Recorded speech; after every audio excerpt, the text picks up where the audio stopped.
One who's a doctorate in maths and a background in physics were so alarmed that they published through a peer review paper another hoax. And it's called the conceptual penis as a social construct. And in that they claimed that penises cause climate change. It's called the conceptual penis as a social construct. And in that they claimed that penises cause climate change. It'll start getting cooler. You just watch. I wish science agreed with you. Hey, well, I don't think science knows, actually.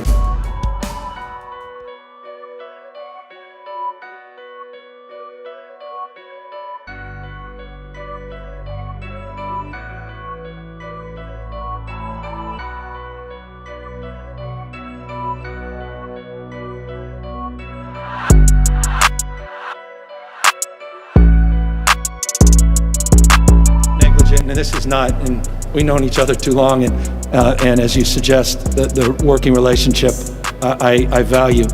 We obviously feel very strongly that the hots are getting hotter, the dries are getting drier. When we're having heat domes, the likes of which we've never seen in our history, the hottest August ever in the history of the state, the ferocity of these fires, the drought, 5+ years, losing 163 million trees to that drought. Something's happened to the plumbing of the world. And we come from a perspective, humbly, where we submit the science is in and observed evidence is self-evident, that climate change is real, and that is exacerbating this. And so I think there's an area of at least commonality on vegetation, forest management, but please respect, and I know you do, the difference of opinion out here as it relates to this fundamental issue on the issue of climate change. The governor said we've had temperatures explode this summer. You may have learned that we broke a world record in the Death Valley, 130 degrees. But even in greater LA, 120+ degrees. And we're seeing this warming trend make our summers warmer, but also our winters warmer as well. So I think one area of mutual agreement and priority is vegetation management. But I think we want to work with you to really recognize the changing climate and what it means to our forests and actually work together with that science. That science is going to be key, because if we ignore that science and sort of put our head in the sand and think it's all about vegetation management, we're not going to succeed together protecting Californians. Okay, it'll start getting cooler. You just watch. I wish science agreed with you. Hey, well, I don't think science knows, actually.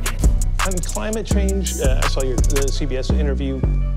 Still a little confused. So Don't be confused. But when you look at like NASA, or you look at the Energy Department, and what your own government, your own scientists have said about it, they said it's indisputable that humans have contributed to global warming in big ways. Well, I think we've contributed. We certainly contribute. I mean, there's certain pollutants that go up, and there are certain things that happen, certain things we do that if we weren't here, certainly... They say the overwhelming cause for the last 50 years. I don't necessarily agree. But it doesn't seem like in the report that there's that much of a may to it. Like, it's your government, right? It's your scientists. They work for you. It's your that's company. Okay. That's okay. And I want everybody to report whatever they want. But ultimately, I'm the one that makes that final decision. I can also give you reports where people very much dispute that. You know, you do have scientists that very much dispute it. I want to make sure that we have the cleanest air. But there really aren't. About that one, there really aren't that many scientists. Jim, I want to make sure, here's what I want. So you have different views on this, and is there climate change? Yeah. Will it go back like this? I mean, will it change back? Probably, that's what I think. I believe it goes this way, and I believe, yes, man, meaning us people, men and women, to be politically correct, but because everyone says man, but now we have to add women to that one too. Man and women, we do have an impact, but I don't believe the impact is nearly what some say, and other scientists that dispute those findings very strongly. Have you ordered the government then to? Well, I haven't seen that. Include I haven't the scientists. seen that. If you have to include the scientists who dispute this as part of the report. I would always include everybody. I want to hear all sides. Just want to step through a few things in terms of your beliefs. So you maintain the Earth's not warming from more greenhouse gases from humans, that there's not a warming of the planet as a result of that? That's correct. And not only that, there's no warming. In Australia, the temperatures in 1880s and 1890s were not only warmer than today, the heat waves are longer and had hotter temperatures. All right. So I just want to step through the sort of logic of this. You do accept the fact that greenhouse gases trap more heat than nitrogen, oxygen and argon as well, the other elements of the atmosphere. Carbon dioxide absorbs long-wave radiation, yes, but it doesn't warm the planet. Well, but it does by nature trap more heat than those other parts of our atmosphere. You agree with that scientific element? It doesn't trap heat. It does absorb more heat. In a bottle, in a sealed laboratory bottle, it traps more heat, but in the open atmosphere, it absorbs heat and then liberates it. Well, if you don't get any heat at all, though, I mean, if we didn't have any carbon dioxide, according to scientific reports, it would be sort of -18 on the planet. So carbon dioxide has an element of making the Earth habitable in terms of heat. Carbon dioxide has an element of making the Earth habitable in terms of it's essential for all life. That's for sure. But it doesn't cause warming of the Earth. You don't think carbon dioxide warms the Earth at all? Well, you see, there are a number of sources. First of all, there are some peer-reviewed scientific papers that say it cools the Earth. Venus, for example, has a lot more carbon dioxide. It's about 400 degrees. That's an example of a lot more carbon dioxide, and as a result, it's a lot hotter. And Mars, for example, has 97% carbon dioxide and is cooler than Earth. So you don't accept carbon dioxide at all? The Earth is any contributor to warming? That's what I was about to say. There are some scientists who say that carbon dioxide warms the planet. There are some scientists who say it cools the planet. The others, and the ModTran simulator is probably the best, it says that up to a certain level, I think about 100 parts per million, which is 0.01%, carbon dioxide is responsible for absorbing some heat and holding it. But above that, it's no effect. So when you say above that, I mean, you're saying what, even if it's 100%, there's no difference to heat? I'm just going by what the ModTran simulator says, and that's had good results. So the other thing, Tom, is that the Earth has often been described by some people as a blanket. It's the complete opposite of a blanket, because what happens is the sunlight hits the Earth's surface, warms the surface, whether that's the ocean or the parks or footpaths or roads, it doesn't matter what it is. The air touches that surface and then raises because it picks up the heat from the surface. How do you, for example, explain the fact that satellites have measured at the exact level where carbon dioxide is a heating up of the Earth? How do you explain that, for example? Well, there hasn't been, there's variation. The CSIRO, for example... No, well, there's no variations on that. That's what satellites... No, there is variation. There's variation in everything in nature. I'm not the same height as you, for example. That doesn't make sense. I'm saying at the level where carbon dioxide is, that's where heating's occurring. There's no variation on that. That's what satellites have measured. The carbon dioxide levels are greatest near the Earth. It's heavier than air. It's 1.5 times the weight of air. So carbon dioxide is not evenly distributed. It's distributed quite unevenly around the planet. Yeah, for example, there's more carbon dioxide above the Amazon quite often than above heavily industrialised China. But in terms of that, that's where the satellites are measuring. That's where the hotter points are. You've been led astray there somewhere, because we've checked the NASA the satellites that are measuring carbon dioxide, and it's highly variable. It varies from as low as 300 parts per million, which is just 0.03%, to around 500 parts per million in other parts of the world. And it fluctuates on an hourly basis. I've seen the satellite data myself. You're very focused in your Facebook posts on a relatively low amount of carbon dioxide in the atmosphere. So it's about 400 parts per million. And you're saying, how could this small amount make a difference? That's not actually scientific, is it, to just say, well, it's small, it doesn't make a difference? Couldn't you explain why it's not scientific? Well, okay, here's one. If you've got a billionth of a gram of radioactive polonium in a cup of tea, that's tiny. How could that kill someone? Well, here's another one. Hang on, but it does. That's correct, because you're looking at a radiation effect. Now, if you look at another effect like arsenic, there's a chemical effect involved. A tiny amount of arsenic can kill you. But when we're looking at a physical effect, a tiny amount of an atmospheric gas, a trace gas, cannot affect it. But what you just say cannot. That's not based on science. Yes, it is. Yes, it is.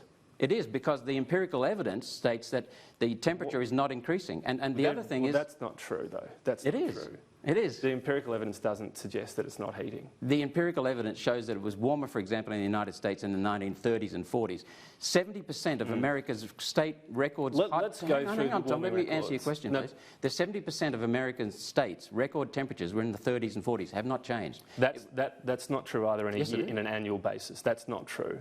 That's not true. The record temperatures for American states, that's a record, 70%. Yeah, but you can pluck out individual days and that the was hottest temperature. That was in the 30s and 40s. But most of the hottest years have come. A lot of the states have the hottest years, and I think it's something like 37 states have had their hottest years. The hottest since year the year in America. 2000. The hottest year in America for the whole state, the whole nation of America, 1930s. The hottest, hotter than today. 37 of the states have their hottest years since the year 2000. As I just said, there's so much variation in nature, Tom, that nature... But this is one of your core elements. You don't believe the Bureau of Meteorology when they're saying that Australia is heating up. You don't believe that? Correct, because the Bureau only shows publicly in its graphs data from 1900 onwards, and it was very cool in 1900 compared with the previous years and the subsequent years. Pre-1910, a lot of the measurements were so rudimentary they included thermometers in beer crates on outback verandas. You don't seriously expect that to be your so-called empirical evidence? No, I don't. Well, but many of them were done in Stevenson screens, as they are now. But as I just said, when you're saying let's see all the records from before then, they were too rudimentary, they weren't reliable. No, they weren't, Tom. Some would have been that way, but some of them were set up by a very well-known, I think it was Rag, I can't remember the guy's name for sure, Rag, who did a phenomenal study around the world of the best ways to measure temperature. And the Bureau of Meteorology's early predecessors had a very good record. I always go on the real data. Now, the CSIRO that I have cross-examined, I'm the only MP in this Parliament to have cross-examined, has admitted to me, sitting this far apart from the acting head of climate at the time, Steve Rintoul, the temperatures today are not unprecedented. Meanwhile, Bill Gates is backing the first high-altitude experiment of one radical climate change solution, creating a massive chemical cloud that could cool the Earth. It's called solar geoengineering, and it's highly controversial. Thousands of planes would fly very high and use nozzles to inject millions of tons of light-reflecting particles into the stratosphere. It would create a thin chemical cloud of those particles around the whole planet, blocking some sunlight from reaching the surface. It would mimic a giant volcanic eruption, which we know cools the Earth. Back in 1991, Mount Pinatubo erupted in the Philippines. It was the largest eruption to affect a densely populated area, creating avalanches and giant mud flows that left more than 700 dead and 30,000 homeless. It also spewed a cloud of 20 million tons of sulfur dioxide particles into the stratosphere. That chemical cloud was hundreds of miles across and reflected about 2% of sunlight back to space. And in 1992, the Earth was cooler than in 1991. Modelling studies have found that it could reduce the intensity of heat waves, for instance. Apparently it could reduce the rate of sea level rise. It could reduce the intensity of tropical storms. But it also comes with significant risks and uncertainties. Things like mass famine, mass flooding, drought, of kinds that will affect very large populations. It could weaken monsoons in India, China, and Africa enough to affect crops. It could eradicate blue sky.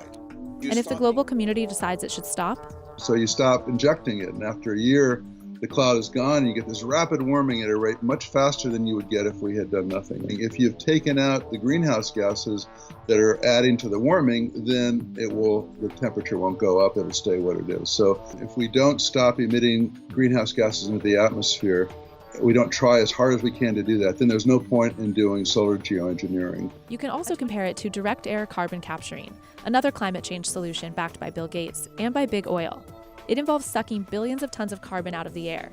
And at $100 to $200 a ton, it could be big business. Solar geoengineering, on the other hand, is so cheap that nobody currently stands to make money from the process. But just because a solution is cheap doesn't make it a good one.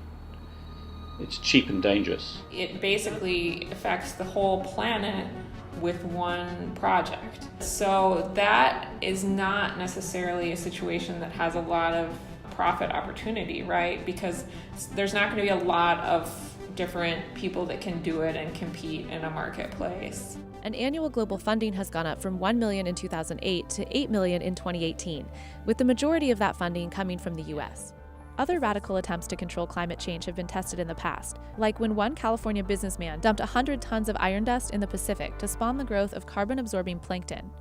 But unlike small, sometimes rogue experiments, planet-wide solar geoengineering will require buy-in from the international community. It is now developing a worldwide weather system to which nations the world over can make their contribution. That is our responsibility to control the effects of our own scientific experiments.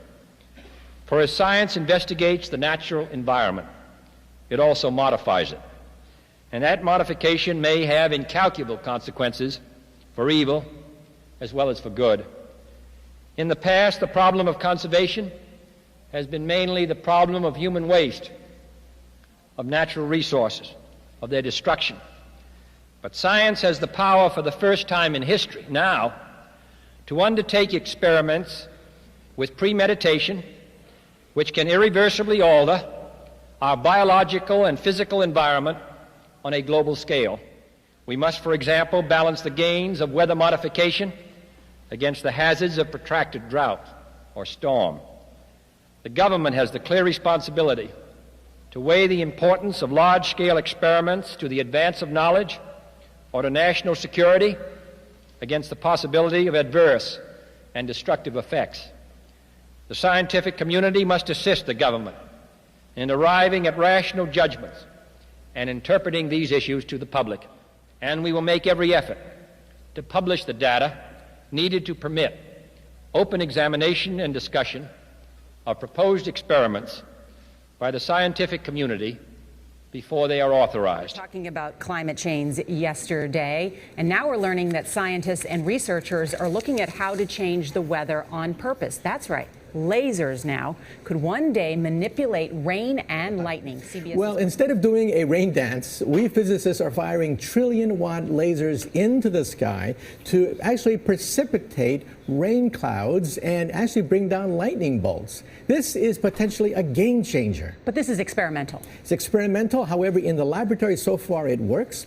When you have water vapor and you have dust particles or ice crystals, you can precipitate rain. It condenses around the seeds. These seeds can also be created by laser beams. By firing trillion-watt lasers, you rip apart the electrons, creating what are called ions, and these ions act like seeds, like dust particles, bringing down rain and even lightning. Stories that China had used this during the Olympics, that the USSR had used this after Chernobyl to create rain clouds. I mean, did those really work then? We have some of these capabilities now? Inconclusive. Even in the 60s, the CIA used this to bring down monsoons during the Vietnam War, to wash out the Viet Cong.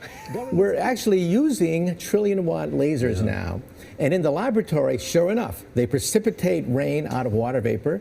Sure enough, you can actually bring down electricity down the beam. So what does it mean for drought areas that need to have rain for crops? And if they don't have them, there's the consequences of famine. Well, the bad news is if it's a clear blue sky, it's not going to do anything at all because it only takes water vapor that's already in the air and condenses it. However, for floods, for agriculture, for farmers, for people planning wedding parties, football games, you name it, outdoor events and agriculture and flooding and even hurricanes, all of them could be subject to weather modification. We're talking about climate change, and computer science. And there are a few climate models that underscore just how serious the problem is, or how the problem will be. They show us parts of the U.S. that could be underwater in the next century if something is not done now. Could 50 cities around the world completely change or even disappear as the result of climate change? One like Long Beach and Huntington Beach.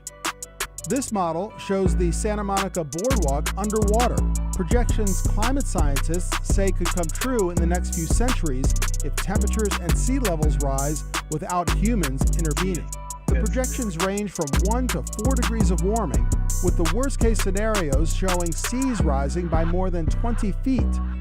In these pictures of Long Beach, high tides push in all the way to the 405 freeway, and much of Huntington Beach also underwater. While images like these could be thousands of years into the future, scientists say climate change is already wreaking havoc along our coastline. Losing our beaches and the tourists they bring could drain our local economy, and says we'd also lose infrastructure like water lines, sewer lines, and highways. Climate scientists say some of this could be avoided if we take major steps to cut emissions in the next decade.